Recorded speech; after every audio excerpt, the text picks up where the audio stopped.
Well, hello, everybody, and welcome back to the Learning Future podcast with me, your host, Louka Parry. I'm very excited for the conversation today because I feel like the ideas that we're going to cover are ones that are so prescient for this moment in time. My guest today is Katrin Kaeufer, and she leads the Just Money program at MIT's Department of Urban Studies and Planning. And she's also co-founder and managing director of the Presencing Institute. Her research and teaching focus on leadership, organizational change, finance, and participatory action research is very deep. And recent publications include Leading from the Emerging Future in 2013, Just Money, Mission-Based Banking and the Future of Finance, and the book that I have in my hand, which is called Presencing, 7 Practices for Transforming Self, Society, and Business, which was co-authored by Otto Sharma, also a co-founder of the Presencing Institute. Katrin, wonderful to have you with us. Wonderful to meet you. Thank you for inviting us. Oh, look, I'm such a fan of this work. And if there's ever been a moment where it was more needed, I mean, we say that all the time because of our bias to the present moment, I guess. But I am very excited to kind of learn with you through this conversation. And as we always do here on the Learning Future podcast, my first question to you is, what is something that you are learning at the moment that is emerging for you from the future waiting to be born is probably the language you might use. But Yes, it's the language we are using.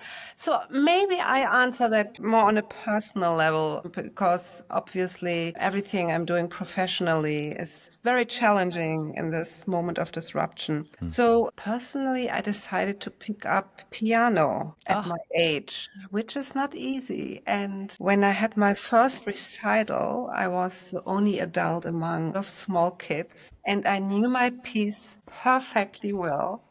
And I'm giving a lot of public talks. I'm standing in front of MIT students almost every day.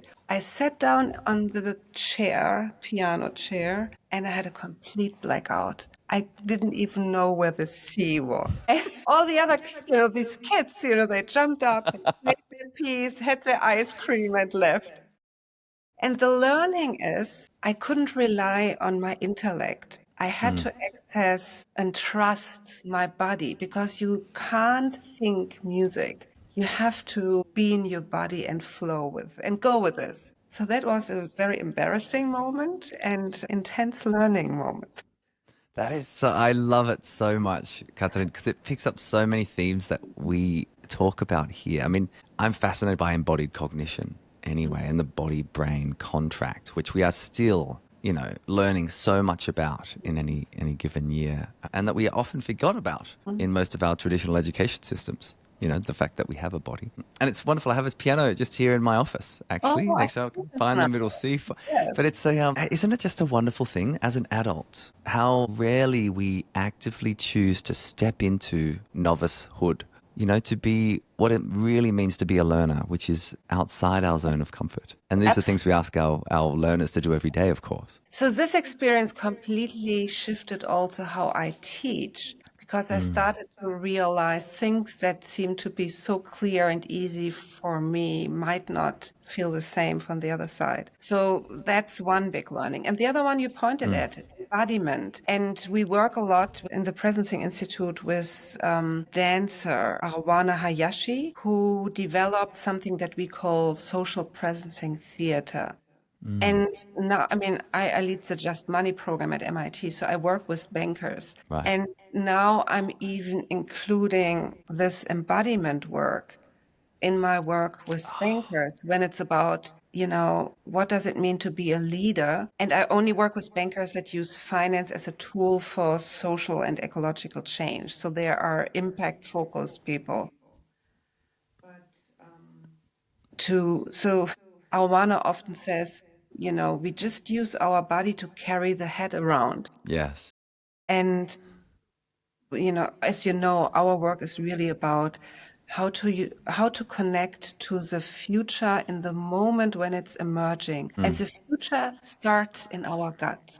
It's only the second step that we can articulate this intellectually. So listening to what your body already experiences is a really important point. Yeah.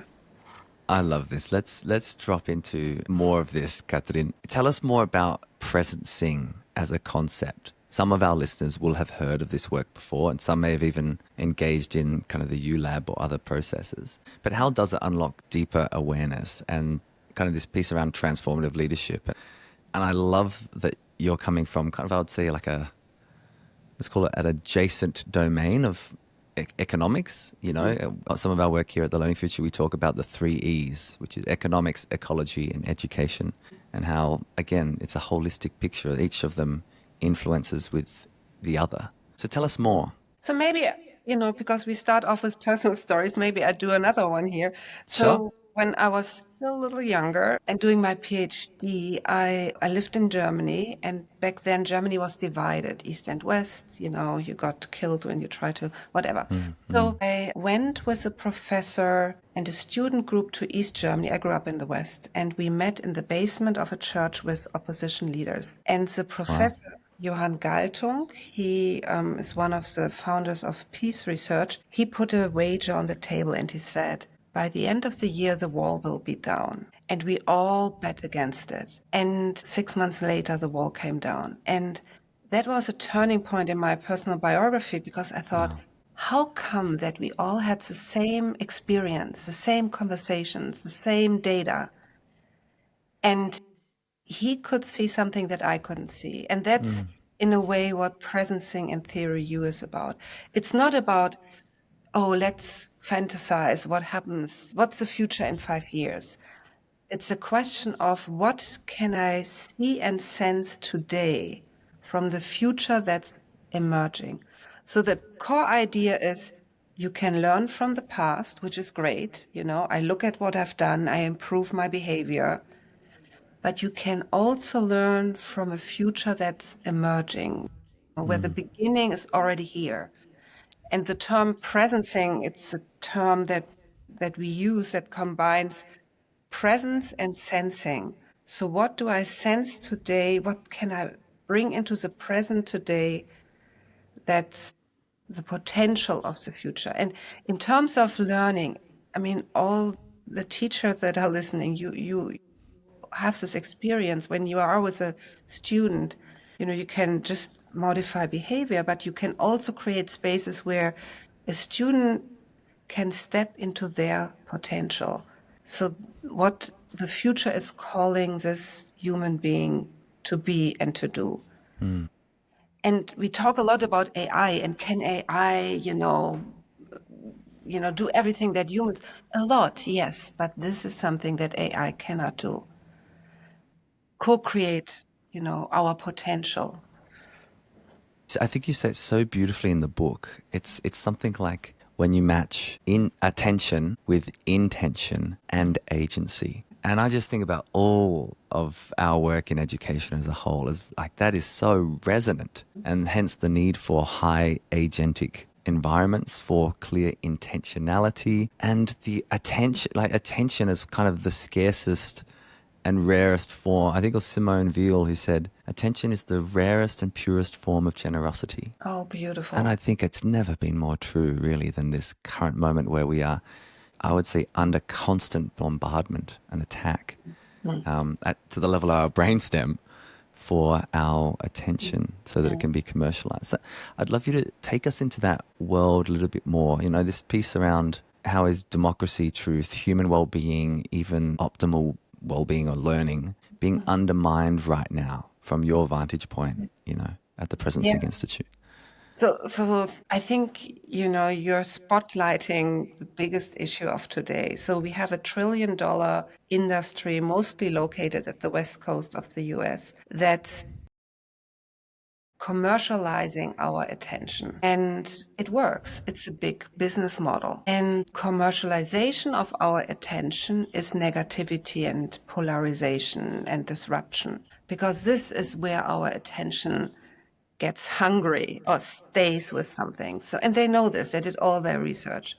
The result is mental health issues and a destruction of the social fabric of our society, of our communities, of our family. The biggest, as you said, the biggest challenge of today is to, retake our attention, maybe, and I mean, we all have this individually. It's not just our students, it's us as teachers as well. And to connect that with who we want to be, which is what you said, our intention. And what we've learned in our work is if you come to this point where you're aware of your intention, so where you redirect your attention to what you want to do, which is already a big job. You find your voice, you connect to who you want to be. And if you not immediately combine that with action, it goes away. So in a core, these three terms describe a process that we call theory U because it's depicted along a U. And theory U is basically three things. So it's a method, a process that you can apply, how you design a class, how you design an intervention in an organization, how you design an innovation process, how you design just a meeting. You can, so it's a 5-step process that we've described, it's all Creative Commons on our website, but it also describes different qualities of attention, how you pay attention. Yeah.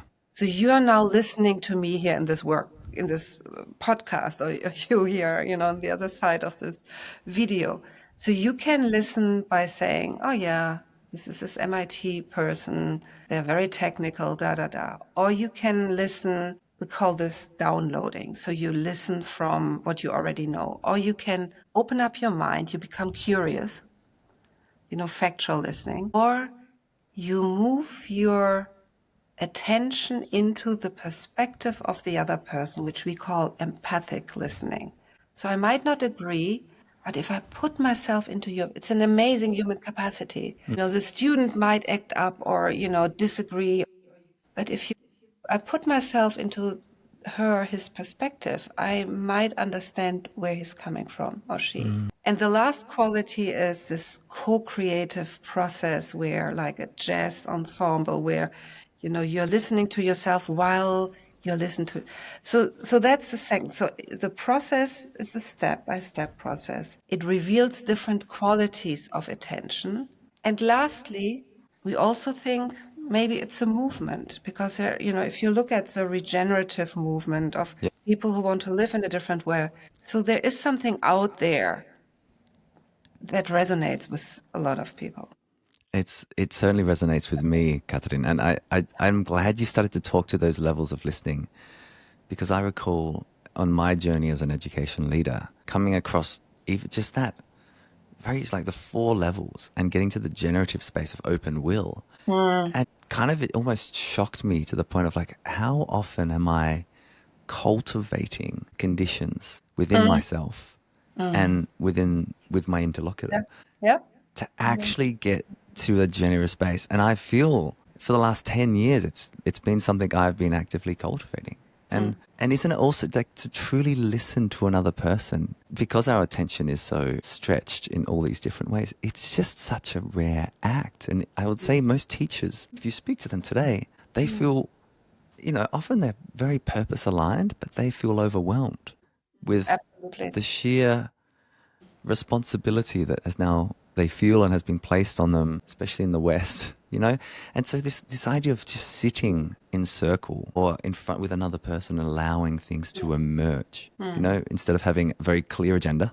I'm going to get to this bit and then, and so it kind of cuts off the possibility realm. And as a futurist, I'm really curious about what's possible, not just what the problems are, because the problem framing will limit the innovation suite or the possible co-created, responses.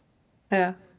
It resonates a lot with me, what you were just saying. I mean, teachers are fighting, electronics, and this whole mental model of teaching for testing, input-output model, gets the kids in, you put something in you, which is the opposite. And I think our systems are failing. So honestly, I don't know the Australian educational system well, but we recently heard a conversation within the OECD system and about the state of education. And one number that shocked me was that someone said, it's not public, but we know that 30% of our students don't attend classes anymore. 30% are not showing up. We know this through phone records, etc. So nobody reports this, but kids it doesn't work for kids anymore. And this is a bigger topic of Yes, yeah. from the educational system, but teachers are carrying this and it's put on them, and it's a system failure. It's an institutional failure. Take us, I fully agree with that. And I think one of the theses that I see is the engagement slash disengagement epidemic will force the hand of systems, because young people will say, I think there'll just be such a shift within the internal mechanisms. And I think we are seeing that, of course, we're seeing that emerge now in different ways. And as you speak to, I don't think a back to basics approach is going to work, because it hasn't so far. I think there needs to be forward towards something that's deeply human, with belonging and curiosity and discernment and embodiment, agency at its core. We call them our ABCs. They're kind of the design conditions, in our view, for a great educational experience. I'd love you to take us into this space around, the social field. Because as you spoke to, the idea that in all systems thinking and systems awareness work, the idea of the iceberg, we see the top, we see the results, but what's underneath? And this seems to be a really significant reflection of this work, is to pay attention, to notice the things that go unnoticed. So can you take us through what that means? Like, how do we pay attention to the social soil instead of just the plants that we're trying to grow? So the idea actually Otto Scharmer developed, my co-author. So he grew up on a farm, and his father had transformed the farm into regenerative farming 70 years ago, when his father was very young. And as children, he and his siblings, they had every Sunday a walk across the field with his father. And his father put his hand into the field and then looked at the soil and talked about that everything that's visible to the eye is a result of something that's not visible, that's in the soil. And when we worked here at MIT, we learned about this iceberg model, the symptoms, the structures underlying the system thinking. And then Otto at one point said, it's more than that. The reality we co-create that's visible is a result of something. He called it social field and social soil. And I really loved that. That was really the spark for this book.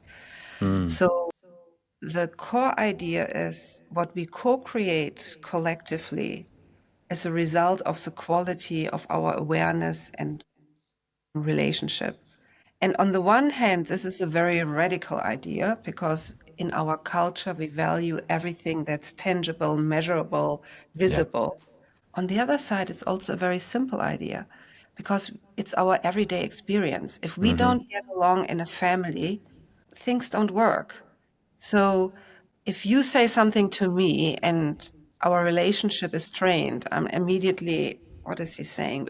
If our relationship is of high quality, I say, this was really strange. I felt, really offended. Can we talk about that? And this is not just true in small social fields. It's also true so I work a lot with these impact businesses, impact banks. And there is a general alignment. We use money to address social and ecological issues. And just this alignment often creates a social field in these organizations. So I just talked to one of the CEOs, Brak Bank in Bangladesh. They invented a process to give loans to illiterate entrepreneurs. So this you can do when you have an intention and it works. So in other words, trust is efficient. And what happens right now is there's a destruction through social media of our collective social field, and democracies cannot survive if there's not a certain level of solidarity, of trust, transparency. And if that doesn't exist, our democracy. So I think it works. It applies to all levels of our social endeavor. I'm still reflecting on that, what you said. Trust is efficient. It's I've never heard it put that way. And of course it is. And in fact, and you write this in the book, of course, one of the things that separates, us Homo sapiens sapiens from other species is our ability to create trusted networks through governance of strangers we might never meet. And so, and when that starts to break down, as it is seemingly happening globally now, certainly in the economic sphere, as you could speak to, with the tariffs and other kind of nationalist movements popping up,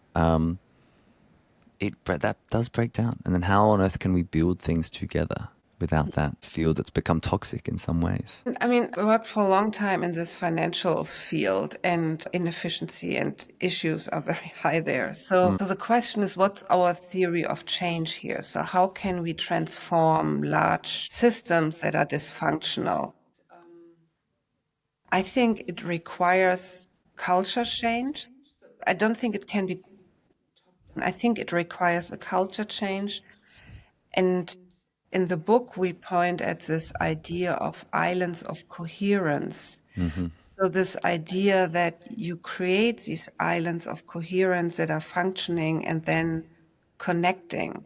But this is, I think, the biggest question of our time. So what's our theory of change here? How can we Yes. form social systems that are collapsing? The islands of coherence concept I love. I love it because it also feels like an emergent phenomenon.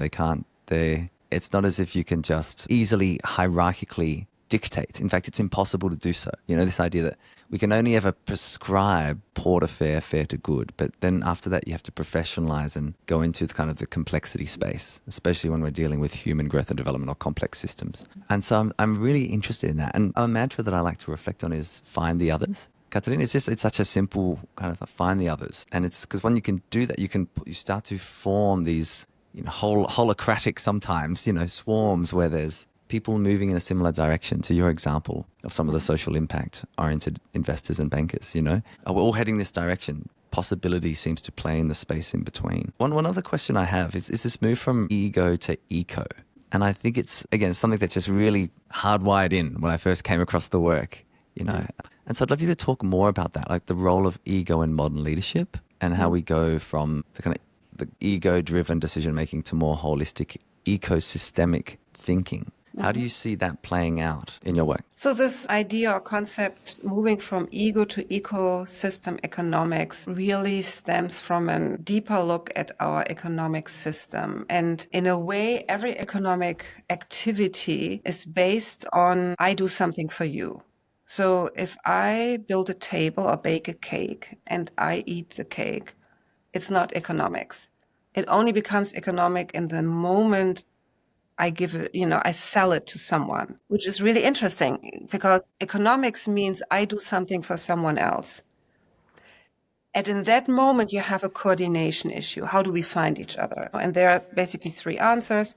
One is hierarchy, top down, state driven, China, Russia. Free market, answer number two, capitalism. The European model, free market, but regulated, is the third answer. So these are the three core concepts, and they mixed and they are blurring boundaries between them. But what we are seeing today is something very interesting. It's an emergence of businesses that want to make profit, but want to use their entrepreneurial activity to address issues and challenges. So in Germany last year, 80% of all startups were impact-driven startups. Wow. So all the banks I work with, so it's not like, oh, I don't want to make profit. It's like, I want to make profit, but I don't maximize profit when it's in conflict with impact. So what's the difference between the other models and this model is an inner shift, which means, it's an inner decision that I say, I want to be in business. I like entrepreneurial, innovation, risk taking, moving into something new. But I do this with an intention. And that's in a nutshell what ego to eco. So it doesn't mean ego is bad. Ego is our creativity, our strength, I bring something into the world. But I no longer do this in my small ego world, but I do this from a larger perspective. Does that make sense? It absolutely does. How do you feel that? Because there's some fantastic graphics in this book, the idea. And you talk about kind of education, health, business, finance, technology, and moving from industrial through sustainable to regenerative. And that's very aligned with my work and our vision as well. So how do you see the kind of that transition playing, or how would you define those transitions? Because, I think it's, if we get movement across all of them, all of a sudden Yeah. the world is different. As I think you're right. If everyone were to do this tomorrow at different levels of leadership, the world would shift on its axis immediately in a positive direction. Yeah, and there are numbers supporting that this is where people want to go. I think we also refer to the Human Development Report last year Yeah. that says that 63 or 67% of all people globally want, to sacrifice part of their income to address climate change, but only believes that 43% would do the same, which is like, yeah, we are a movement, but we don't think we are one. So, but what you're saying, pointing at it, so with all these method and tools that we develop, they're all Creative Commons. We founded an NGO, Presencing Institute, and we started working in all kinds of sectors. And we noticed a pattern. So that's what you just pointed at. So, for example, agriculture. The mainstream agricultural approach is industrialized efficiency agriculture. Innovators do sustainable agriculture, organic food, less bad. Cutting edge innovators go towards regenerative agriculture, food as a path towards healing. Worked in education, and we saw mainstream is thing for teaching for testing, input output. Innovators move towards what's the student's journey. Cutting edge, it's what spaces do we need that students step into their potential. Then we worked in health. I'm not going through all of this, but just Sure, the sure. last one, evidence-based medicine, mainstream. Cutting edge is patient journey. Innovators go towards patient. Cutting edge is what are the sources of healing? And then we thought, oops, so there is a pattern here across which, when you go back to this idea of the soil, is what we see on top of the soil. And we realized this move towards the regenerative, parts are first is very interesting that the more you move towards that, the more they are connected. How can I be healthy if my food is not healthy and my education and Yes. my work? So you move out of the silos to something that moves closer to each other. And then we realize, and that's the core of this book, you need different practices in order to make these shifts. So similar to how you upgrade your electronic device, we argue you can upgrade social fields. And for that, you need tools and methods. And that's the practices that we refer to. I love that. I really love that. Yeah, especially that there is something about. I think you said it so beautifully before. It's actually it's quite simple. Like, it's an intuitive knowing that we know this to be true, Yes. but then somehow intellectually we craft externalities and silos, and the mind trying to control, instead of the deep realization that we're all part of something. And that's why I love our work in education, in the human system space, because everything makes an impact on everybody else. It's always the case. And to think that we don't focus on vitality in education systems is kind of bizarre, that we don't talk about sleep or exercise or nutrition. Really, it doesn't make any sense to me anymore that would be the case. That we ignore what every teacher brings, love. I mean, teaching is really about connecting. And we do this testing and these results. But at the end of the day, it's my relationship to the student and this relationships between students that creates the space for learning. But we ignore that. As put so beautifully, Katrin, when we zoom out enough, and one of the questions that I saw it and I'm like, oh, that's a classic resonance with me. Or what is it that Jung says, axel, meaningful coincidence or synchronicity.